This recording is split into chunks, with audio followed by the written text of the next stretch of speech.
Il-ġimgħa filgħodu eluf ta' Maltin ħonqu l-knejjes madwar il-Gżejjer Maltin biex ikomplu s-seba' visti li tradizzjonalment jibdew fil-lejl ta' ħames ix-xirka. Il-visti jsiru quddiem l-altari tas-sepulkri li huma altari mżejna fejn titqiegħed l-Ewkaristija fil-perjodu ta' wara l-funzjoni ta' ħamis ix-xirka. Jiġifieri dik il-funzjoni fejn il-qassis simbolikament jaħsel is-saqajn ta' 12 raġel b'tifkira tal-aħħar ċena ta' Ġesu. U sibt lejt fil-funzjoni ta' filgħaxija meta l-knejjes jintfew u jinxtelu minflok ix-xamat b'simbolu għal qawmin ta' Ġesu mill-mewt. Ikun f'dan il-mument li l-Ewkaristija tittieħed lura fuq l-altar prinċipali li f'dan il-perjodu ikun żarmat minn kollox, u allura l-attenzjoni u l-qima tal-pubbliku lejn Ġesu tmur in-naħa tal-altar tas-sepulkru li jiġi armat f'kull knisja f'Malta.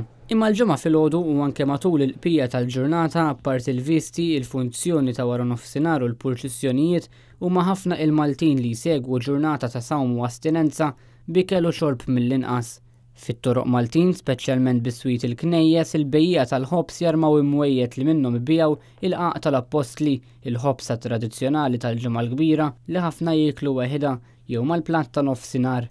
Ikel tradizzjonali ieħor marbut ma' dan il-jum huma l-karamelli tal-ħarrub, il-qassatat tal-inċova, ħobs għażmu u l-qaqoċċ.